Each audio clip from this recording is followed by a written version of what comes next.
Capítulo 14. Edifique os muros. Passos práticos para uma fortaleza espiritual, parte 1.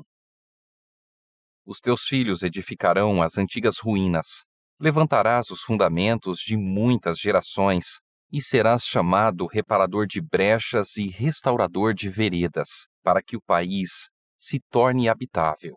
Isaías 58:12.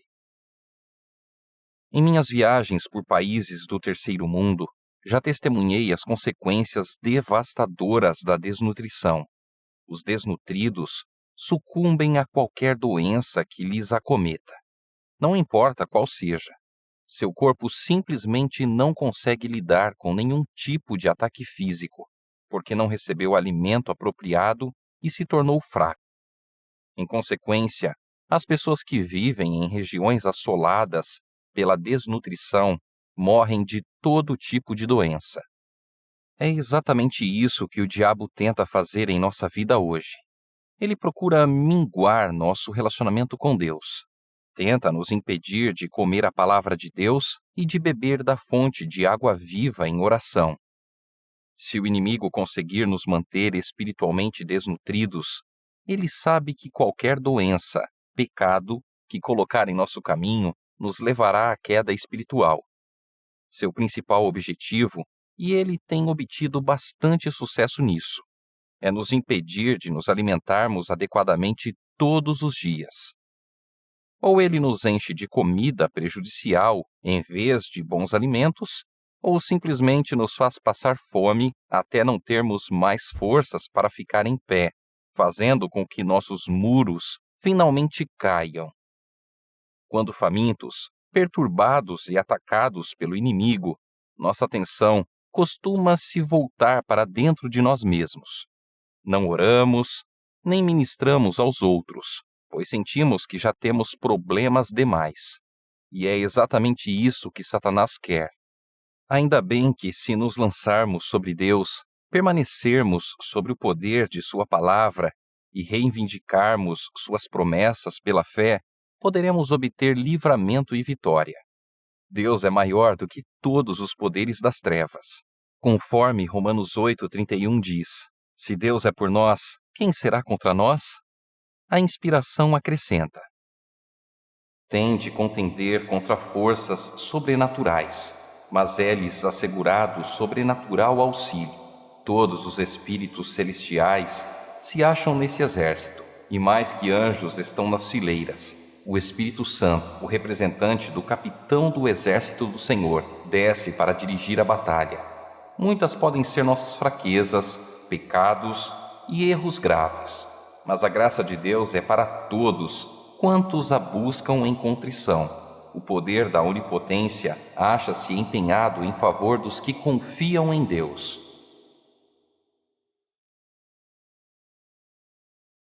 A chave para a vitória é aprender a nos fortalecer no Senhor, pois Ele prometeu que lutará por nós. Crie um plano de batalha. Nos últimos capítulos, falamos sobre a necessidade de muros fortes, a importância da fortificação espiritual e as muitas brechas que dão ao inimigo um caminho de entrada em nossa vida. Agora é hora de partir para a ação. Chegou o momento de pegar nossas armas espirituais e começar a preencher as brechas e fortalecer nosso muro mais uma vez. Esse processo de reconstrução dos muros espirituais não acontece da noite para o dia. É uma batalha que requer persistência. Além de tudo, não é algo que devemos tentar realizar por conta própria, mas com as forças de Deus e as ferramentas que Ele nos deu, a fim de sermos bem-sucedidos na reconstrução do nosso muro de fortificação espiritual, para torná-lo firme. Vamos começar. Escolha seu alvo.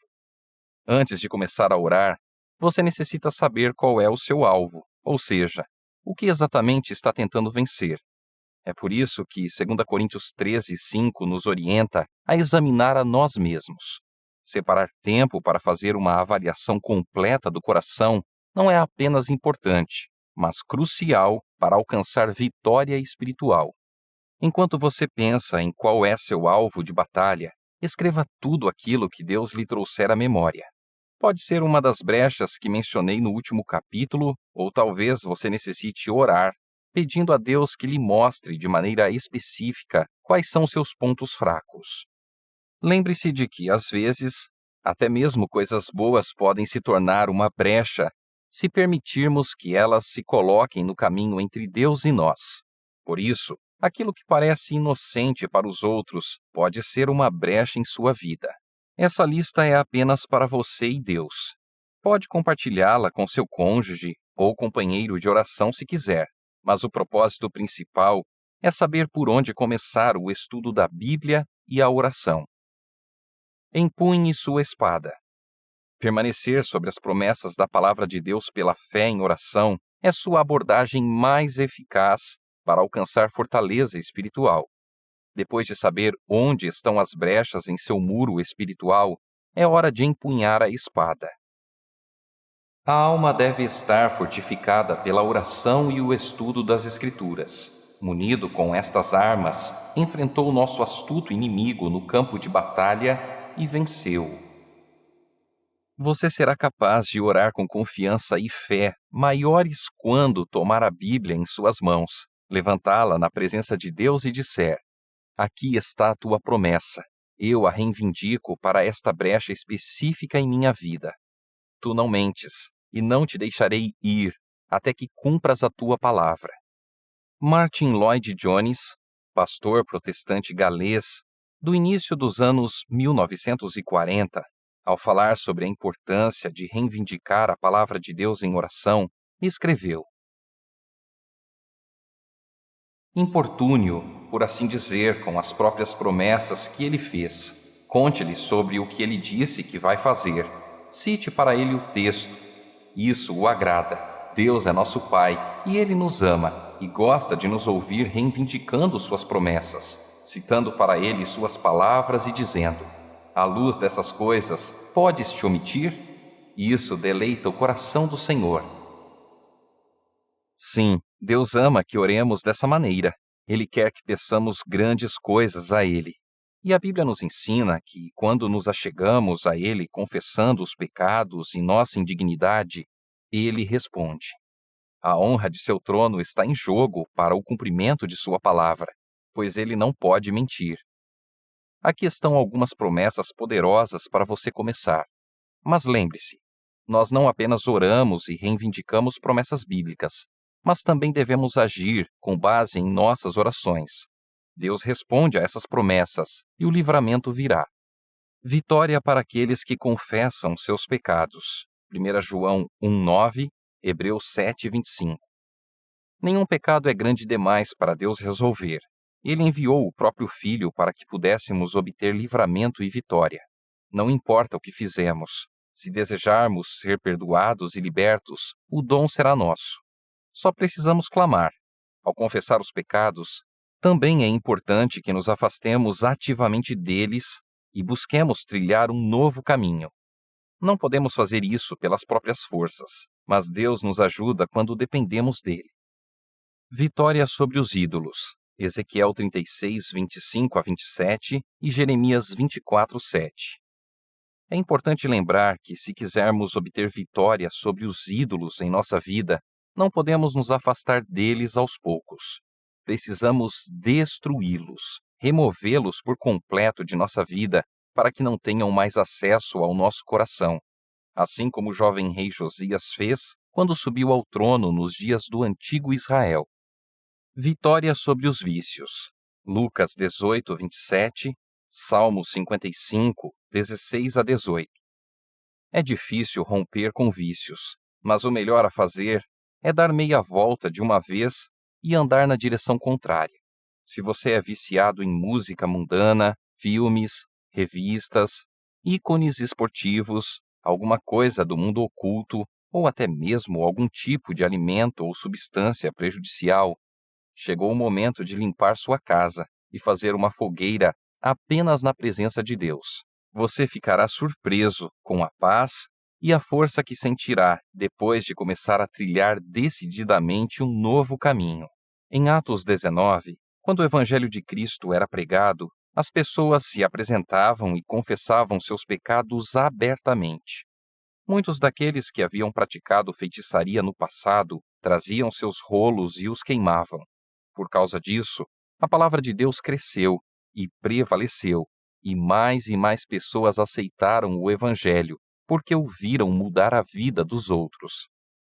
Há muitas coisas que, embora não sejam inerentemente más, podem se tornar ídolos e atrapalhar nosso tempo de qualidade com Deus.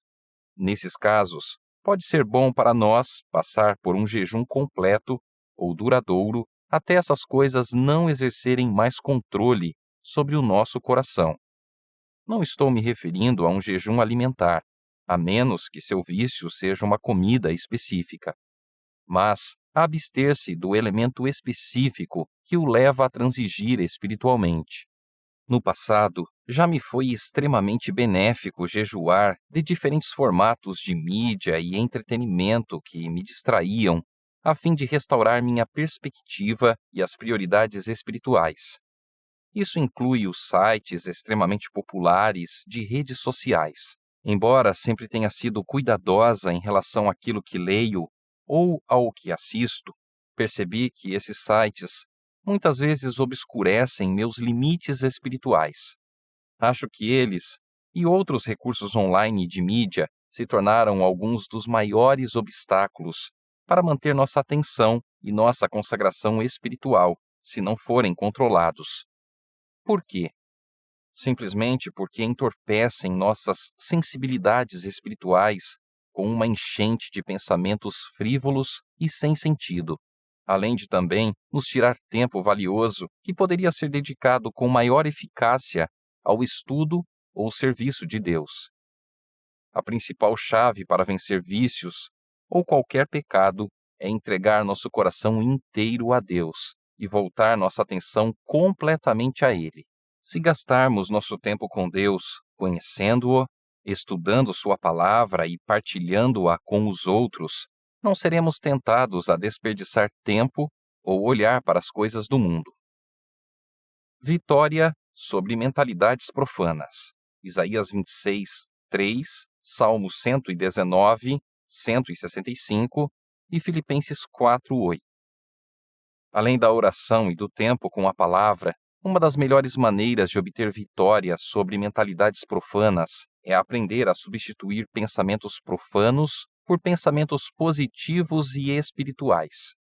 Se você tem inveja de alguém, comece a orar por essa pessoa, a dizer palavras bondosas a ela e seus pensamentos irão mudar com a ajuda de Deus. Quando se sentir tentado a pensar no mal, comece a repetir uma promessa bíblica ou cante um hino de louvor e os maus pensamentos irão embora. Alguns podem achar que estou brincando, mas isso funciona de verdade.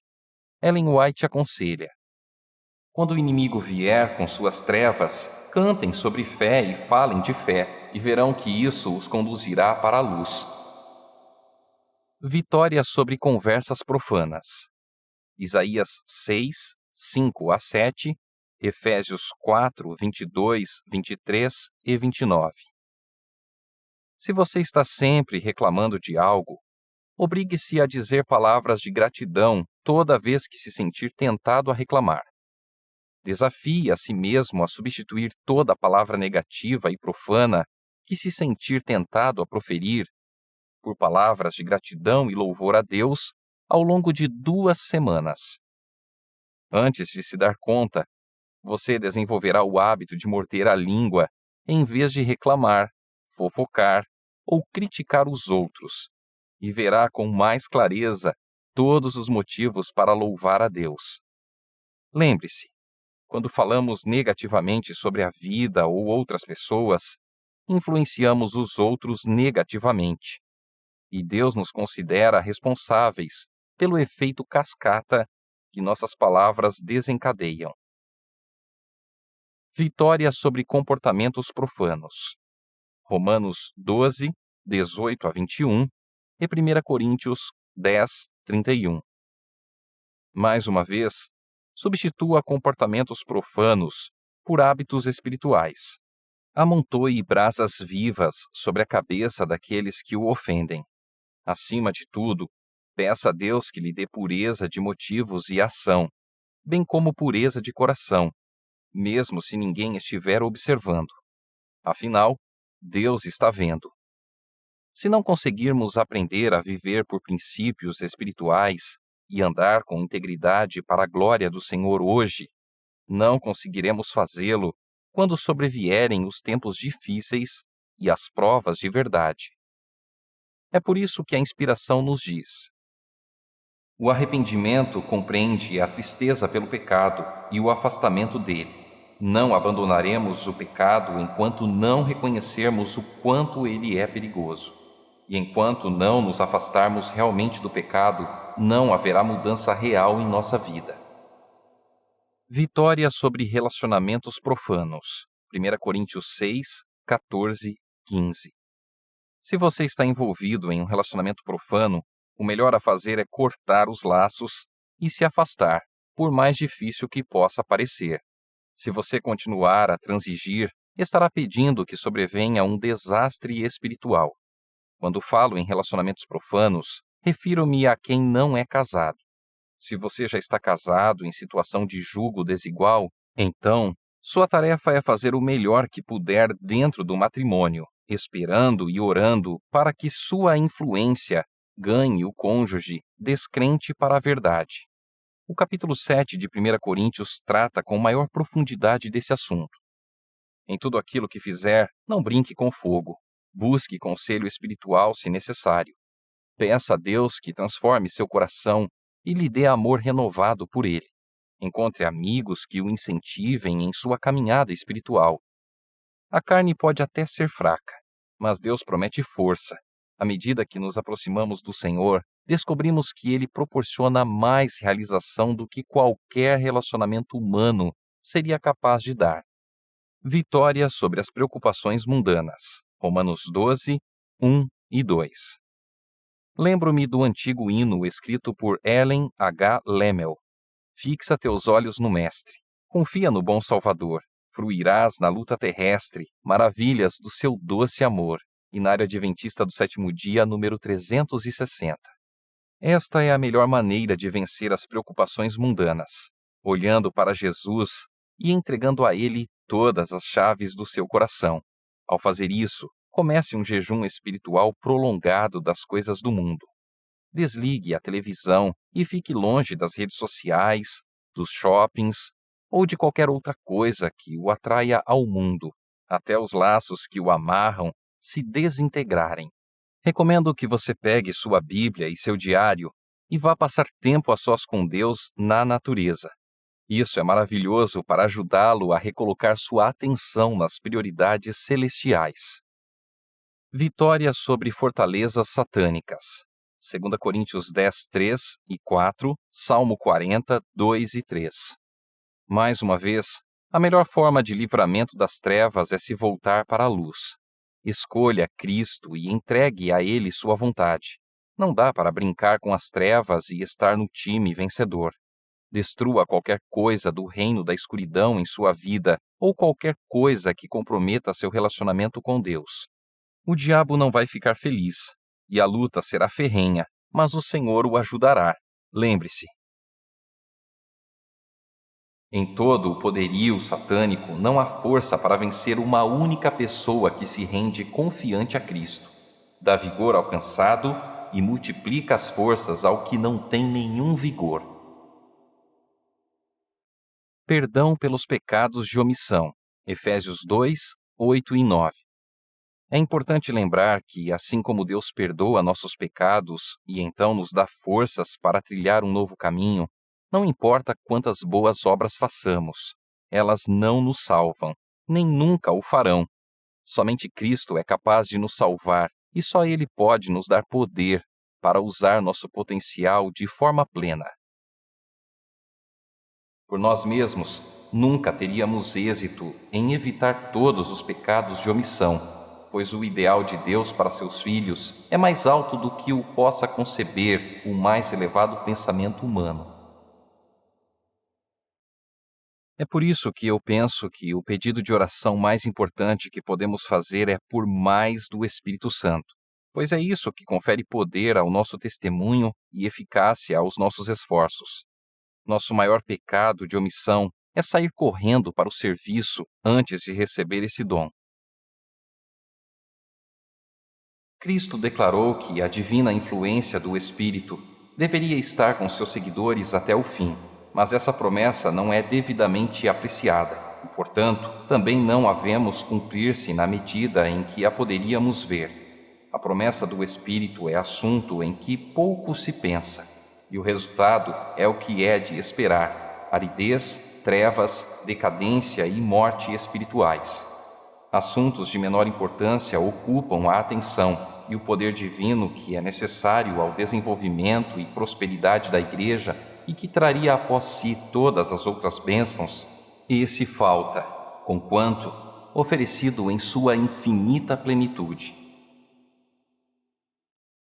Conversamos sobre empunhar nossa espada, as promessas da Palavra de Deus, e no próximo capítulo falarei sobre seguir em frente reivindicando essas promessas em oração.